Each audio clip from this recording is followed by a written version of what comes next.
What is happening, everybody? It's CJ here from Dream Diecast Cars, and today I'm going to be doing a review of my Porsche Boxter S made by Kyosho. Now, really quickly before I start the show, I want to remind you guys to like Dream Diecast Cars on Facebook. And this message especially goes out to all you guys who have asked to see pictures of my collection, because liking me on Facebook is a great way to see tons of the cars that I have. Now that that's out of the way, we can finally start off the show. And we're going to start it off with a question. You see, this diecast car is made by Kyosho. So that makes me wonder, is it going to be like this BMW M6, which is made by Kyosho, or this Rolls Royce Ghost, which is also made by Kyosho? Now, before I start the review, you guys should probably know that the Boxster sits in the middle of the price range. It's between the BMW M6, which you can find from about $120 to $140, and the Rolls Royce, which is in the $300 range, so it's pretty expensive, about $300 to $400. The Boxster is about $220, so it's pretty much directly in the middle. Now that you guys know all that, let's start looking at this diecast car, and we will start with, as always, the front. The lights are done very nicely. In fact, the plastic is so clear that on this camera it looks like you can't even see it's there, but it is. Very nice clear plastic, and the detailing on the inside is perfect. You can see the bulbs very well. This kind of like pattern on the inside, just like the real one. Then in the middle of the diecast car, you'll notice the badge. And it's done pretty nicely, although I really wish that they could have made the badge pop out a little bit, but it doesn't, and I think that's okay. I mean, it's printed on perfectly. All the coloring's really nice.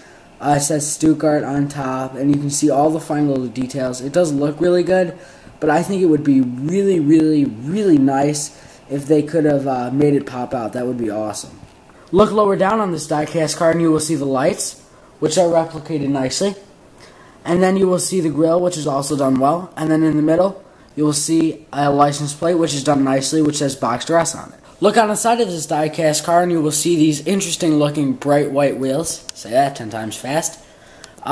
Which, well, they're just an interesting color, but I mean, they're replicated perfectly, made out of a nice metal, with the black and white Porsche shield on the inside, which is realistic because it's an option to have colored ones, which is kind of ridiculous since it's such an expensive car, but that's a whole different topic. Then on the inside, you will see the calipers and the discs do move through the calipers as they should, so that's another realistic feature which this diecast car has. Then there's not too much else to see on the side of this diecast car other than these rear view mirrors, which are sculpted very well, look exactly like the ones on the real Porsche Boxter S.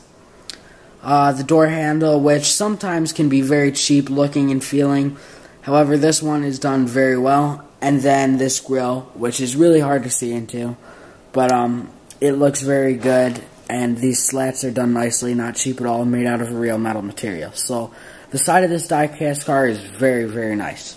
Now we can move along to the back of this diecast car, where I do have a little bit of a complaint. My S of my Boxter S badge is coming off like crazy, and this diecast car has been preserved well. It's been sitting in my diecast car case. I've barely touched it, and I mean, it's a beautiful car, and it's kind of a shame that that's coming off, but I mean, it's hard to see from far away, so at least it's not like ruining the way it looks, but from close up it really does look pretty bad, and I've tried sticking it back on. I don't want to try to use like crazy glue or anything, because I feel like if I accidentally squirted that out, it would ruin even more of the diecast car, so I'm just kind of going to try to keep it as is and just hope it doesn't fall off. Then when you look to the left or right, you will see the brake lights, which are done nicely. There's this red coloring on them, just looks very good. You can see all the little patterns and designs on the inside. I know they're not really like patterns or designs, but they're usually like little lights on the actual diecast car, but that's what they are, or on the real car, but on the diecast car they're just little designs and stuff, and so that's what I'm just talking about when I say that. And on this diecast car, it looks very, very nice. Look lower down and you will see another nice looking Boxter S license plate. And then the exhausts, which are replicated perfectly, made out of a real metal. And they don't look cheap at all. Then also when you look at the back of this diecast car, you will see that it has a little button on the bottom, which when you push it, pops up the spoiler, which is a cool feature to have. It's similar to the Audi R8 made by Kyosho, and I really like that diecast car. I just like how this one features a spoiler, because it's always cool when diecast cars have those nice little things that other ones don't. It makes them stand out. Then look under the front of this diecast car and you will see another button,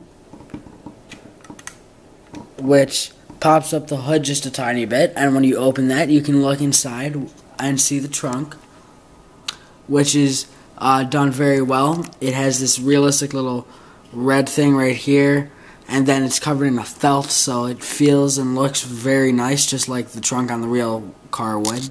Then when you return to the back of this diecast car, you will find yet another button, which opens up another trunk, which also looks nice. You've got this little filler cap right here, which leads to something in the engine, because since this isn't like Porsche's usual rear engine car, sorry about my camera, it's like kind of focusing weird, isn't like Porsche's usually rear engine car, which is right to the back. It's mid-engined, so you can find it more along this area, sort of. So it's not all the way back here. I don't know why my camera's focusing so badly. So those little caps and stuff are, I think, like the wiper fluid and the oil, so those are easier to replace. You wouldn't have to, like, dig up the whole engine. And then you get more trunk space in the back, and Kyosho replicates this very well with even more felt. Now, before we move along to the interior of this diecast car, I just want to say that I like what Kyosho did for this part, because you see, this is not like a hard top. This is supposed to be like the cloth top that the real car has. So when you take it off, there would usually be some stuff down here, and there is. So this replicates this folded down into here, and then they have this little area right here, which would usually lift up and put fold all this into it. So I just want to say that that looks really, really nice. It's replicated very well. Now we can move along to the interior of this diecast car, and since it's a convertible, it's really easy for me to get great views of the interior. So I love when I do convertibles, because it's so easy for me to show you guys what the whole interior looks like. And we'll start off with the steering wheel, which is replicated very nicely. It's made out of like a plasticky material, but it's done very well, just like the one on the real car. And then in the middle you have the Porsche shield, which looks very good. Center console, you've got a ton of little buttons and stuff for the radio and the satellite navigation. You've got the shifter with another Porsche shield on top, so that looks really good. Then it is kind of hard for me to show you guys the dials and stuff, but if you look just a little bit farther, I don't want to mess up the whole focus and everything, but if you look just a little bit further, you will see that there are a bunch of dials right there, which look very nice. They have all the lettering and numbering done very well. Looks exactly like the ones on the real car, because I've been in one of these before, and it just looks exactly the same. It's astounding. Look on the inside of the doors, and you will see that Kyosho has also done this very well. They replicate all the stitching very nicely. They've got all these little stitch-looking things, which look just perfect. You've got the door handle, which looks very nice, and then the window controls right here, which look just awesome.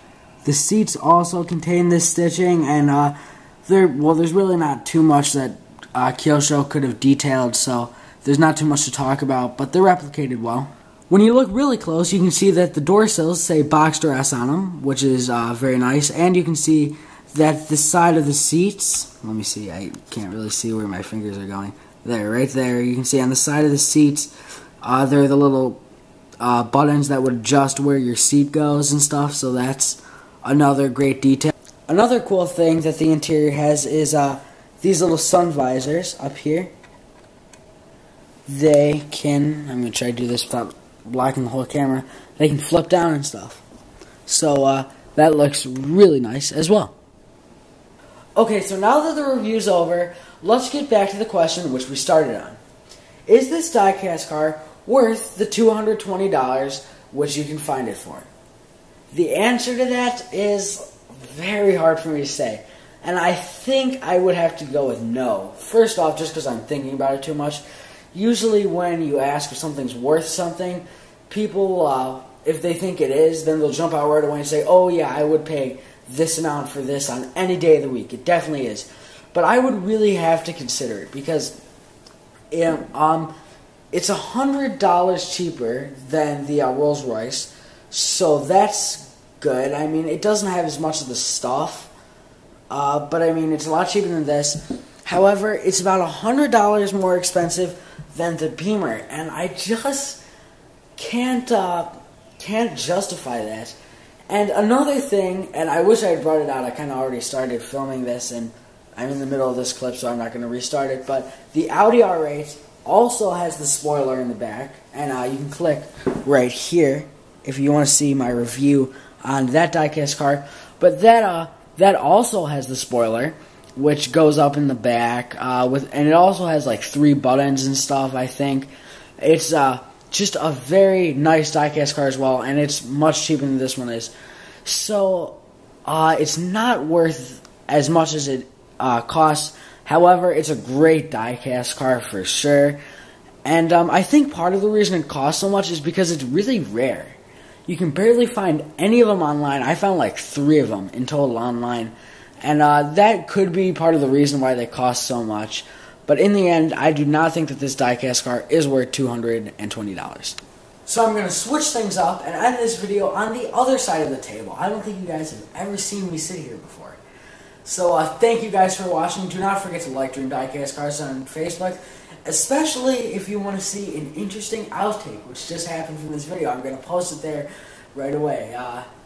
It's not good. I'm actually pretty mad about it. But yeah, thank you guys so much for watching, and I hope to see you around soon, next Monday. I'm planning on making a What's the Deal video, so I will see you guys then. Thank you for watching, and I hope to see you soon. That sounds really repetitive.